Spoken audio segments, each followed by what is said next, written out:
Kalau kita lihat banyak negara-negara dalam ASEAN, khususnya di rantau ASEAN, peratus kadar cukai mereka berbanding saiz ekonomi mereka, iaitu berbanding kepada saiz GDP mereka, rata-rata mereka ini lebih tinggi daripada Malaysia. Saya ambil contoh macam Thailand. Kadar cukai yang telah diperoleh oleh kerajaan di Thailand 14.1% kepada GDP. Filipin 14% kepada GDP, Singapura 13% dan Vietnam 22.7%. Kalau dibandingkan dengan kita 11.5%. Dan kalau kita ambil dalam negara-negara Asia Pasifik, average 19.1%. Kalau OECD 35%. 33%. Persoalan saya, adakah model pencukaian kita ini yang saya anggap sebagai begitu rendah dibanding dengan GDP kita ini boleh sustainable atau mampan untuk negara kita? Kerana apabila saya mengambil kira jumlah faedah yang nak dibayar tiap-tiap tahun termasuk subsidi yang begitu besar, saya takut dan saya bimbang model ini kalau kita tidak lihat, dia akan menyebabkan negara kita ini akan terus meningkatkan hutang mereka yang tidak terkawal pada masa akan datang. Jadi minta pandangan Menteri, apakah tindakan kerajaan untuk menyelaras cukai-cukai yang kita kolek ini bersesuaian dengan negara jiran di ASEAN, contohnya, supaya kita tidak terus berhutang untuk membiayai kita punya faedah dan juga kita punya subsidi. Terima kasih. Saya ingin menambah apa yang disebut oleh Titiwangsa tadi.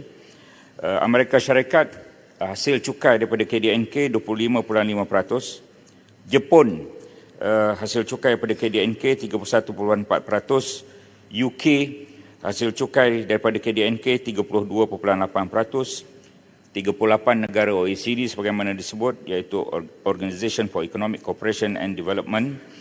Negara itu majoriti di Eropah lebih daripada 30%. Kita 11.5%. Jadi saya ingin membenarkan apa yang disebut oleh Yang Berhormat Titiwangsa, dan model ini memang tidak sustainable, memang tidak mampan. Kita akhirnya pada satu ketika nanti tidak akan boleh meneruskan model 11.5% hasil cukai daripada KDNK ini. Oleh itu, antara langkah kerajaan bila Yang Berhormat sebut tentang subsidi ialah kita ingin melaksanakan subsidi bersasar, dan kita telah pun memulakan subsidi bersasar untuk elektrik daripada bulan 1 sehingga bulan 6. Penjimatan kepada kerajaan ataupun hasil tambahan ialah 4.1 bilion ringgit. Selain daripada itu, kita juga akan membuat subsidi bersasar untuk diesel. Sistemnya akan kita selesaikan pada suku kedua tahun ini.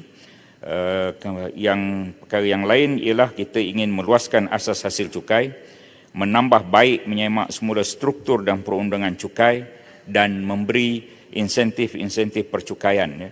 Kita juga ada melaksanakan strategi hasil jangka sederhana bagi 3 tahun, dan ini untuk memastikan perancangan cukai jangka panjang adalah lebih teratur. Itu antara langkah-langkah. Selain daripada itu, kita juga akan melaksanakan yang telah diumum. Saya ulang balik pengumuman itu mengenai Akta Tanggungjawab Fiskal FRA yang akan kita bentangkan pada tahun ini.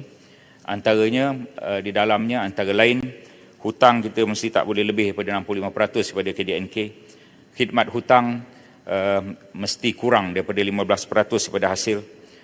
OE ataupun perbelanjaan untuk bukan pembangunan, iaitu mesti daripada hasil dan tak boleh daripada hutang.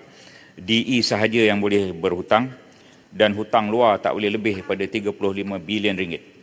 Itu antara perkara dalam FRA atau Fiscal Responsibility Act yang akan kita bentang tahun ini. Terima kasih.